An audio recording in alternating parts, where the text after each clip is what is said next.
Hello guys, welcome back to fin talk with Harsh. आज हम बात करने वाले हैं एक इंटरेस्टिंग इंडियन एनालिटिक्स और आउटसोर्सिंग कंपनी के बारे में, ई क्लर्क सर्विसेज लिमिटेड। इस वीडियो में हम कवर करेंगे कंपनी का business model, financial performance, AI strategy, growth opportunities, risks और फाइनली क्या ये स्टॉक लॉन्ग टर्म के लिए अच्छा लग रहा है या नहीं। तो वीडियो को एंड तक जरूर देखना बिकॉज कंपनी का ग्रोथ काफी स्ट्रांग रहा है और एआई सेक्टर में भी अग्रेसिवली काम कर रही है। ई क्लर्क एक नॉलेज प्रोसेस आउटसोर्सिंग यानी केपीओ कंपनी है जिसका हेडक्वार्टर्स मुंबई में है। कंपनी की स्टार्टिंग 2000 में हुई थी और आज ये फॉर्च्यून 2000 क्लाइंट्स के साथ काम करती है। कंपनी मेनली प्रोवाइड करती है data analytics, automation, digital operations, customer support और process optimisation services. Global level पर कंपनी का presence United States, United Kingdom, Europe और एशिया पैसिफिक रीजन्स में है। इंपॉर्टेंट बात यह है कि ई क्लर्क नॉर्मल आउटसोर्सिंग नहीं करता, ये हाई वैल्यू एनालिटिक्स और स्पेशलाइज सर्विसेज प्रोवाइड करता है जिसकी वजह से मार्जिन स्ट्रांग रहते हैं। अब समझते हैं कंपनी पैसा कैसे कमाती है। बिजनेस मेनली दो सेगमेंट्स में डिवाइडेड है। पहला है कस्टमर ऑपरेशंस।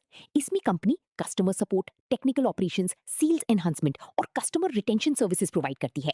सिंपल वर्ड्स में बिजनेसेस की कॉस्ट्स कम करना और कस्टमर एक्सपीरियंस इंप्रूव करना इसका टारगेट होता है। दूसरा सेगमेंट है डिजिटल एंड एनालिटिक्स। ये सेगमेंट काफी इंपॉर्टेंट है बिकॉज यहाँ एआई और ऑटोमेशन का यूज होता है। इसमें इंक्लूड होता है AI driven analytics, automation, data engineering, business intelligence और digital transformation services. AI trend को देखते हुए ये सेगमेंट फ्यूचर ग्रोथ का मेजर ड्राइवर बन सकता है। अब फाइनेंशियल्स दिखती हैं जो ऑनेस्टली काफी इंप्रेसिव लगती हैं। आरओई अराउंड 23 टू 25% है, मतलब कंपनी शेयर होल्डर का पैसा एफिशिएंटली यूज कर रही है।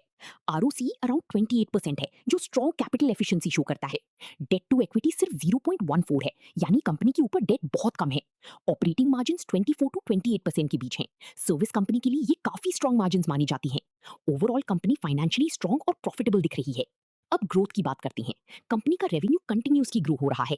सितंबर 2023 में रेवेन्यू अराउंड 736 करोड़ था और फ्यूचर प्रोजेक्शंस के अकॉर्डिंग ये 1100 करोड़ प्लस तक जा सकता है। 5 ईयर ग्रोथ नंबर्स भी काफी स्ट्रॉन्ग हैं। Sales CAGR around 19%, profit CAGR around 20% और स्टॉक प्राइस सीएजीआर अराउंड 32%। ये क्लियरली शो करता है कि कंपनी ने लॉन्ग टर्म इन्वेस्टर्स को स्ट्रॉन्ग रिटर्न्स दिए हैं। रीसेंट डेवलपमेंट्स भी काफी पॉजिटिव रही हैं। सबसे पहले कंपनी ने 1:1 बोनस इशू अप्रूव किया है। ये जनरली मैनेजमेंट कॉन्फिडेंस शो करता है। दूसरा, कंपनी ने अराउंड 4800 रुपीज पर शेयर का बायबैक अनाउंस किया था। Buyback usually strong cash generation का साइन होता है।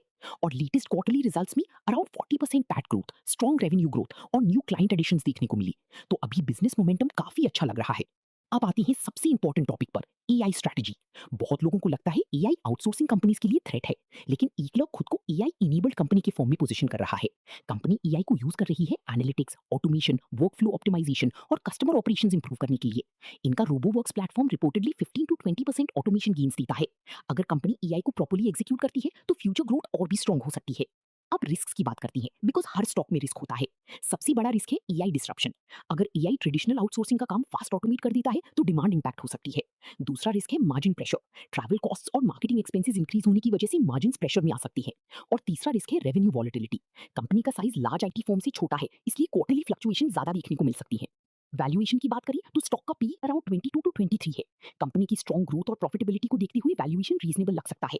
प्रमोटर होल्डिंग अराउंड 54.5% है जो पॉजिटिव साइन माना जाता है। स्टॉक ने लास्ट 5 ईयर्स में स्ट्रॉन्ग रिटर्न्स दिए हैं, लेकिन वॉलेटिलिटी भी काफी हाई रही है। स्टॉक पहले 2500 के आसपास था और अब करेक्शन के बाद लोअर लेवल्स पर ट्रेड कर रहा है। लॉन्ग टर्म इन्वेस्टर्स के लिए ये अक्यूमुलेशन अपॉर्चुनिटी भी हो सकती है। तो ओवरऑल ईक्लॉक के पॉजिटिव्स है strong profitability, low debt, high margins, strong cash flow और एआई अपॉर्चुनिटीज। कंपनी फ्यूचर में बेनिफिट ले सकती है एआई अडॉप्शन से, बीएफएसआई डिजिटलाइजेशन से और एनालिटिक्स डिमांड ग्रोथ से। लेकिन इन्वेस्टर्स को मॉनिटर करना होगा AI risk, margin trends, global IT spending और competition. Overall long term perspective से ही क्वालिटी ग्रोथ कंपनी लगती है, although short term volatility continue हो सकती है। तो गाइस, ये था कंप्लीट एनालिसिस ईक्लॉक सर्विसेज का। अगर वीडियो यूजफुल लगा हो तो लाइक करो, चैनल सब्सक्राइब करो और कमेंट करके बताओ नेक्स्ट की स्टॉक का एनालिसिस चाहिए। Thanks for watching and I will see you in the next video. Disclaimer: this video is only for educational and informational purposes. I am not a SEBI registered financial advisor. Please do your own research before making any investment decisions. Stocks discussed in this video are based on personal analysis and market information available at the time of recording. The stock market involves risk, so invest wisely and consult your financial advisor if needed.